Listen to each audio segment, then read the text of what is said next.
¿Cómo sobrevivieron realmente los campesinos medievales al invierno glacial en casas que parecían hechas solo de palos y barro? Imaginamos esa época como un tiempo de fríos castillos de piedra y noches heladas, pero la verdadera tecnología de supervivencia no estaba oculta en las fortalezas de los gobernantes, sino en las humildes chozas de la gente común. ¿Qué pasaría si te dijera que casi todo lo que crees saber sobre la vida en los castillos medievales es una mentira? Quédate hasta el final, porque descubrirás cómo estas paredes de arcilla y paja se convertían en una verdadera armadura térmica contra la helada y por qué una puerta baja era más importante que la manta más gruesa. Estamos muy interesados en tu opinión sobre esta perspectiva de castillos y chozas donde la construcción primitiva resulta ser tecnológicamente superior. Escribe tus pensamientos en los comentarios, pero ahora sumerjámonos directamente en el corazón de la oscuridad. El mito del castillo frío. Cuando pensamos en la Edad Media, vemos castillos, símbolos de una época, cumbres de la arquitectura y supuestos refugios seguros. Pero desde el punto de vista de la supervivencia invernal, un castillo de piedra era una catástrofe. Estas estructuras colosales eran símbolos de poder y defensa, pero nunca viviendas confortables. El problema principal radica en el material mismo, la piedra. La piedra posee una conductividad térmica extremadamente alta. En términos simples, la piedra no retiene el calor, sino que lo succiona activamente de cualquier objeto cálido cercano, incluido el cuerpo humano, por lo que estar en un salón de piedra era como sentarse dentro de un refrigerador gigante.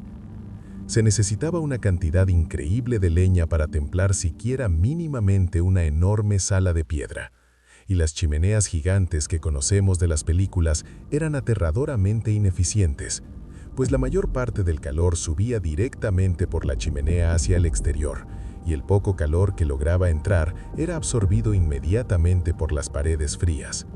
A esto se sumaba la corriente constante, grandes salones, techos altos y numerosas ventanas, aunque estrechas, creaban las condiciones ideales para la circulación de aire frío que silbaba por las grietas y hacía parpadear salvajemente las velas. Los tapices ricamente decorados que colgaban de las paredes no eran mera decoración, sino un intento desesperado de aislarse de los bloques de piedra helada. El genio de la choza de barro. Ante este telón de fondo, la modesta choza campesina aparece bajo una luz completamente diferente. No fue diseñada para la defensa ni para demostrar riqueza. Su único propósito era preservar la vida bajo las condiciones más duras, y cumplía esta tarea con sorprendente eficacia. La casa campesina era lo opuesto al castillo, pequeña, baja y construida con materiales que almacenaban calor en lugar de robarlo. No era una fortaleza, sino básicamente un gran termo viviente creado directamente de la propia tierra. Los ingenieros de este tiempo, que no tenían noción de las leyes de la termodinámica, captaron intuitivamente sus principios más importantes. Romantizamos la piedra, viendo en ella eternidad y permanencia, pero la gente en la Edad Media no sobrevivía gracias a la piedra, sino a pesar de ella.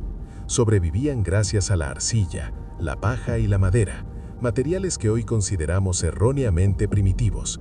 Esta es la historia sobre la sabiduría olvidada de la arquitectura popular, sobre cómo personas comunes, que no poseían nada más que lo que la tierra les daba, crearon tecnologías que les permitieron sobrevivir a una pequeña edad de hielo. El esqueleto de la casa. ¿Estás listo para conocer la verdad sobre cómo se construían estas casas medievales de entramado? El corazón de cada casa de barro y tejido era un marco de madera. Este esqueleto era el cimiento de todo, y su preparación era el primer y más importante paso. Un cimiento, como lo entendemos hoy, a menudo faltaba. El marco podía erigirse directamente sobre el suelo o sobre simples piedras de apoyo colocadas a lo largo del contorno de la futura casa, cuya tarea principal era elevar la madera ligeramente sobre el suelo húmedo para retrasar la putrefacción. Una de las formas más comunes en las construcciones antiguas era el llamado marco de madera curva, que consistía en varios pares de grandes troncos naturalmente curvados unidos arriba en un arco. Estos cabrios arqueados formaban el volumen principal del edificio y determinaban su altura y la forma del techo. En versiones posteriores o en zonas ricas en bosques, se utilizaba un marco de caja rectangular, compuesto de postes verticales y vigas horizontales unidos entre sí. Este método ahorraba madera y permitía crear estructuras más complejas. Para la construcción se usaba a menudo madera recién cortada, y en contra de las suposiciones modernas, esto era una ventaja, pues la madera cruda era mucho más blanda y se dejaba trabajar más fácilmente con herramientas primitivas como un hacha o una azuela. La conexión de los elementos era un arte en sí mismo. Los clavos eran caros y raros, por lo que toda la estructura se montaba mediante uniones de madera, donde los artesanos tallaban ingeniosos sistemas de espigas y mortajas que encajaban y se fijaban con cueñas de madera. Este sistema de uniones hacía que el marco no solo fuera fuerte, sino también flexible, pudiendo respirar y deformarse ligeramente bajo carga o al encogerse sin romperse. El marco de madera en sí no tenía propiedades aislantes. Era solo una rejilla estable que aún debía rellenarse. Era un esqueleto que todavía necesitaba ser cubierto con músculos para proteger del frío. El marco también dictaba la forma de la casa. Por regla general, las viviendas eran pequeñas y bajas, no solo para ahorrar material, sino por una razón muy práctica. Un volumen pequeño de aire era mucho más fácil y barato de calentar. Pero, ¿cómo conseguía este esqueleto los músculos que retenían el calor? El secreto de las paredes vivas. Ahora te revelaré el secreto más guardado de los constructores medievales, el truco que transformaba sus casas en verdaderos termos capaces de retener el calor incluso en la helada más dura. Este secreto no estaba en muros de piedra o vigas de madera. Su núcleo reside en la genial combinación de materiales naturales, en una tecnología que conocemos como baareque o tejido con barro. Tan pronto como el marco de madera de la futura casa estaba en pie, comenzaba uno de los pasos más laboriosos e importantes: la creación del relleno interior de las paredes, el tejido.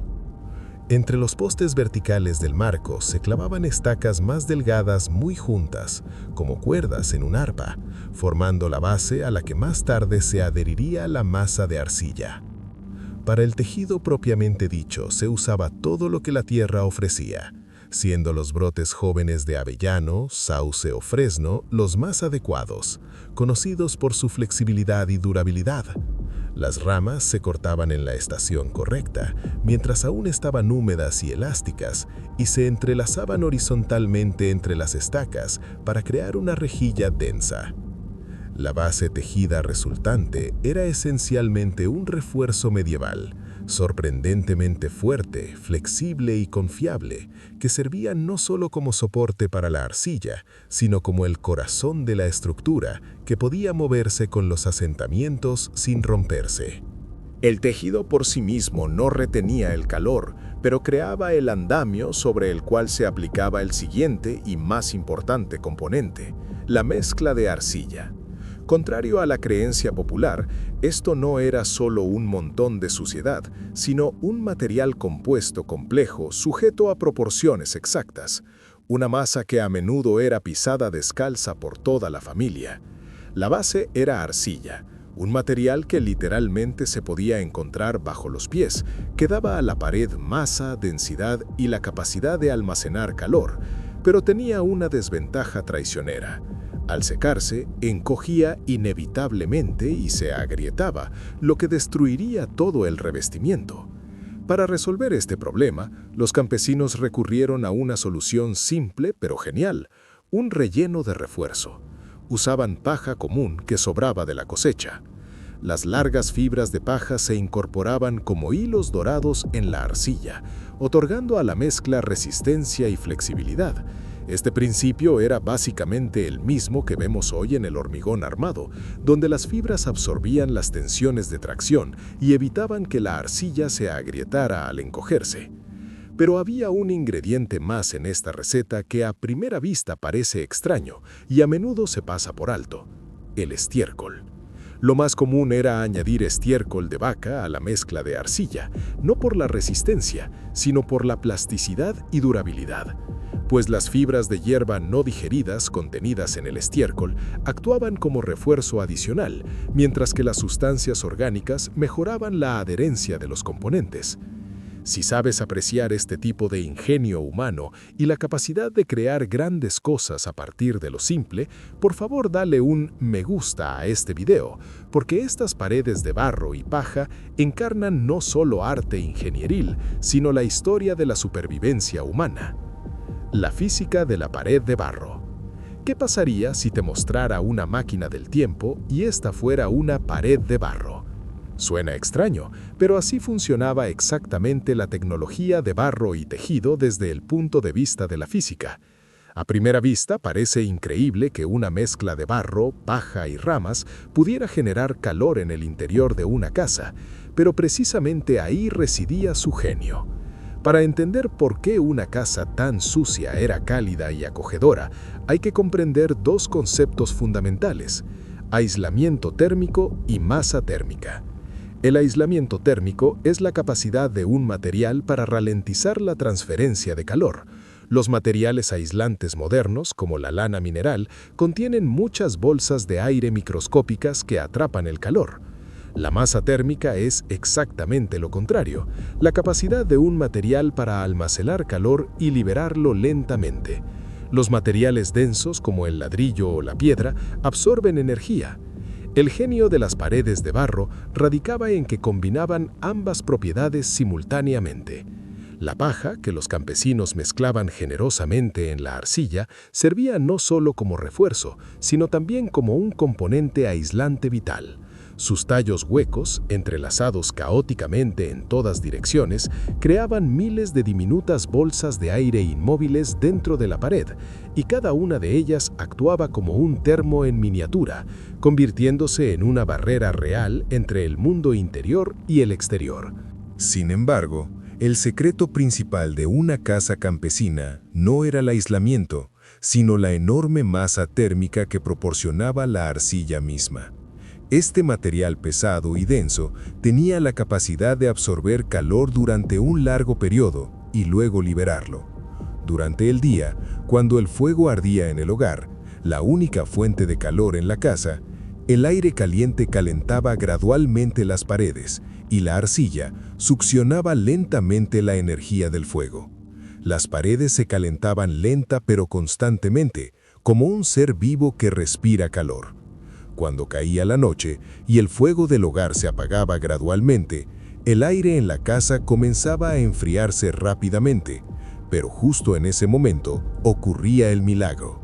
Las paredes calentadas durante el día comenzaban a devolver el calor almacenado, no de golpe, como una llama, sino suave y uniformemente, calentando todo el espacio. La arcilla actuaba como una gran batería de baja temperatura. Se podría decir que la casa literalmente respiraba calor. Durante el día inhalaba la energía del fuego y por la noche la exhalaba, calentando a las personas que dormían junto al hogar. Una pared de piedra robaba calor como un depredador, mientras que una pared de barro lo compartía como si estuviera viva. Esta tecnología simple era en esencia una máquina del tiempo capaz de estirar el calor del fuego del día a través de la larga noche invernal. El techo de la casa. Después de erigir las paredes, llegaba el momento del elemento más importante para la protección contra el frío y la humedad: el techo. Si las paredes eran un acumulador de calor, entonces el techo era la manta que impedía que este calor escapara. También aquí, los constructores medievales utilizaron el material más accesible y efectivo: paja o, en zonas pantanosas, cañas. Hoy en día, un techo de paja nos parece arcaico y peligroso por el fuego, pero para una casa medieval era la solución técnica óptima. El secreto de un techo de paja residía en su grosor. No era una capa fina como las tejas modernas. Un buen techo de paja podía tener entre 30 centímetros y medio metro de espesor, a veces incluso más, siendo un verdadero colchón grueso colocado sobre las vigas de madera. El principio de funcionamiento era el mismo que el de las paredes: aislamiento térmico mediante aire atrapado. Cada tallo de paja o caña es un tubo hueco, y millones de tales tubos colocados en capas densas creaban increíbles cantidades de diminutas inclusiones inmóviles. El aire caliente de la casa subía, chocaba con esta capa gruesa y no podía escapar al exterior, mientras que el frío de afuera no podía penetrar hacia adentro.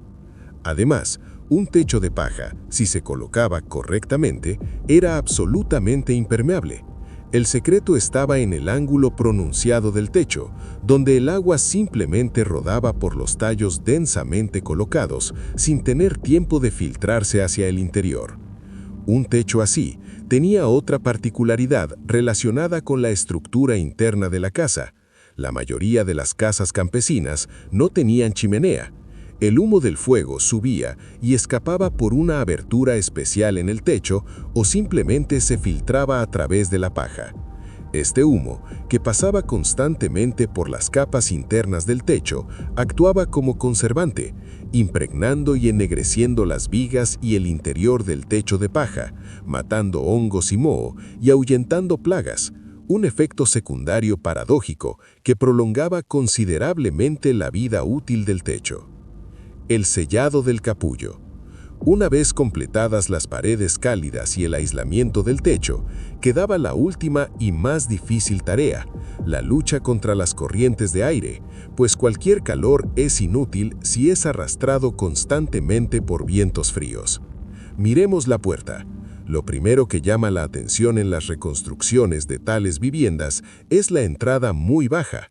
A menudo un adulto tenía que agacharse mucho para entrar. Esto no era un error de los constructores ni una forma de ahorrar material. Era una solución técnica genial, una incomodidad deliberada para un propósito superior. Como se sabe, el aire caliente sube mientras que el frío baja al suelo.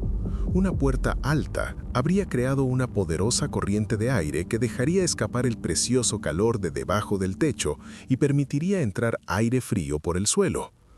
La puerta misma estaba hecha de tablas gruesas y bien ajustadas, pero incluso eso no era suficiente. Desde el interior, la entrada se cubría a menudo con una cortina pesada adicional de tela gruesa o piel de animal, creando una segunda línea de defensa que bloqueaba incluso las corrientes más pequeñas. Ahora las ventanas. En el sentido moderno, las casas campesinas generalmente no tenían ventanas en absoluto, pues cada ventana es un agujero gigante en la envoltura de protección térmica de la casa, y el vidrio era un lujo inimaginable. Si se instalaban ventanas, eran diminutas y su propósito era menos la iluminación que garantizar una ventilación mínima.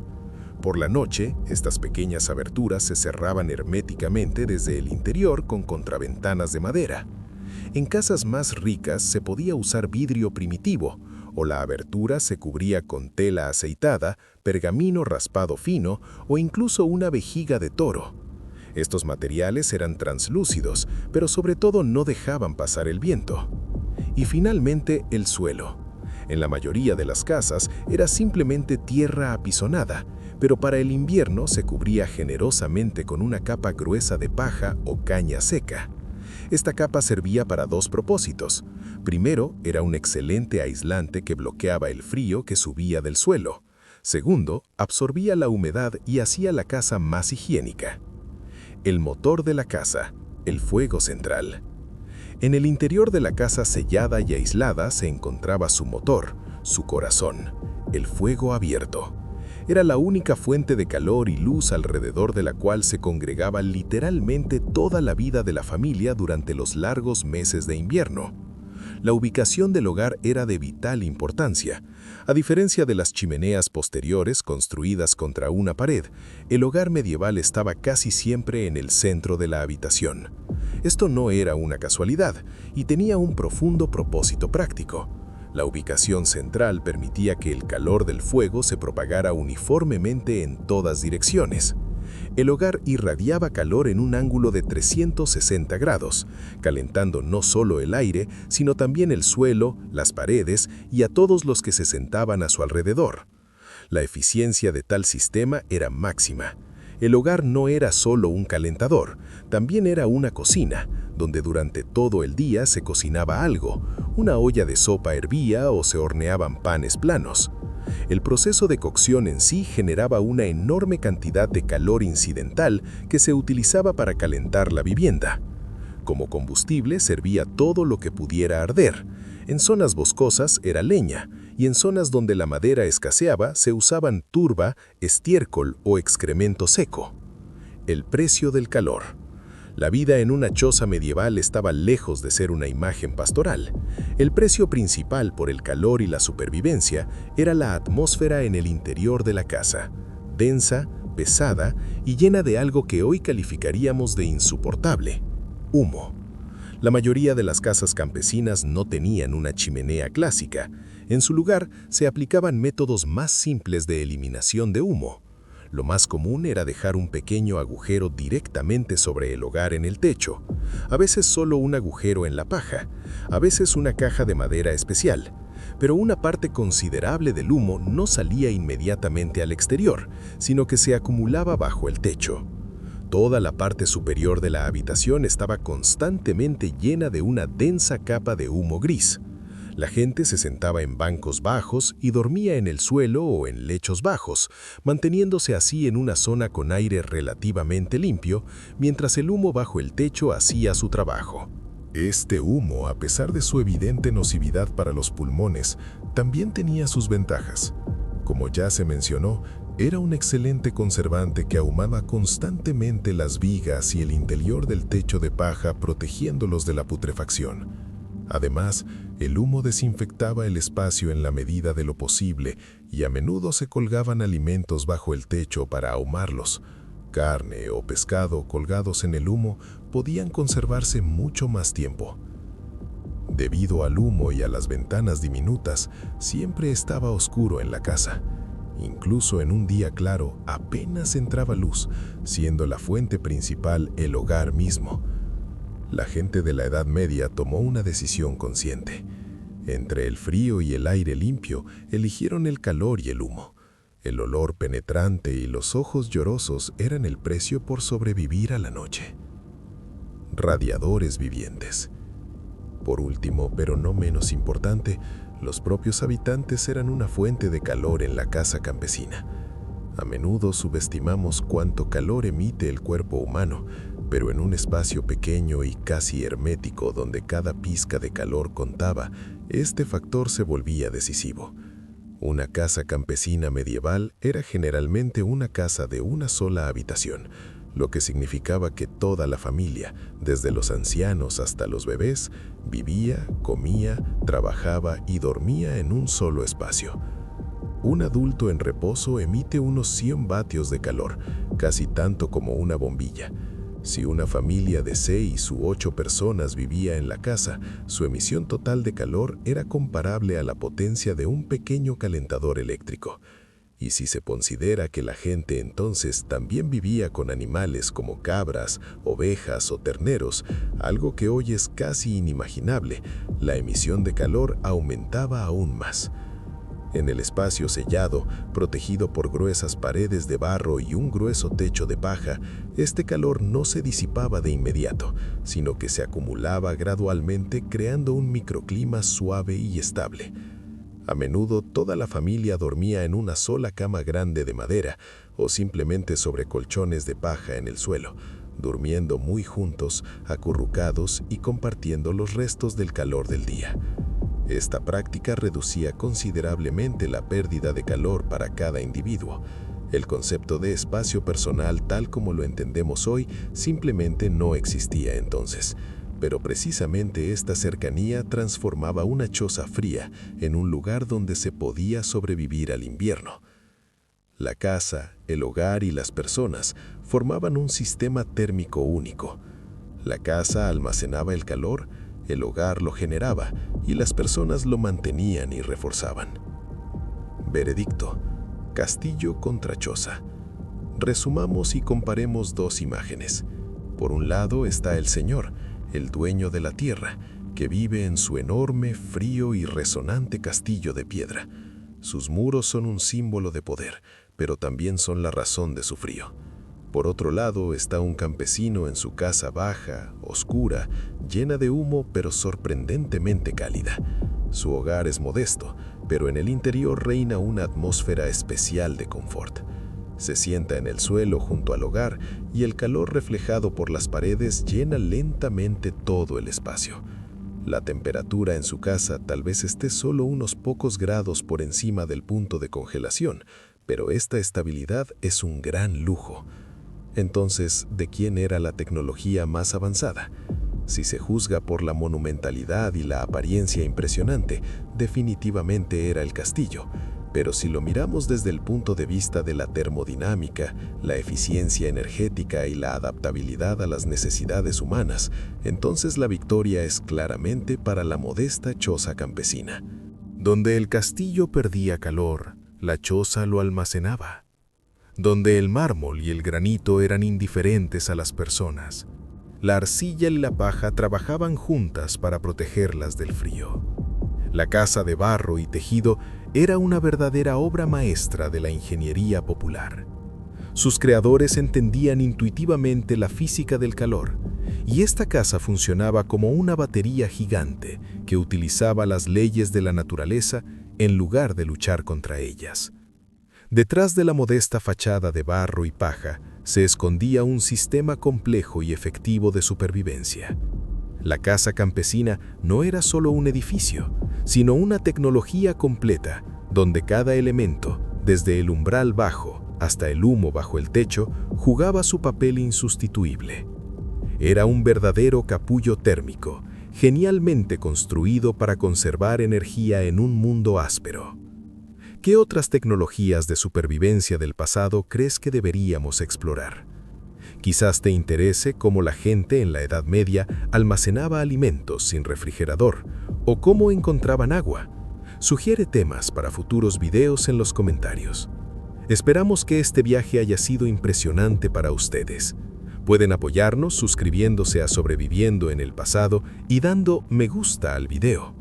Nos vemos en las sombras del pasado.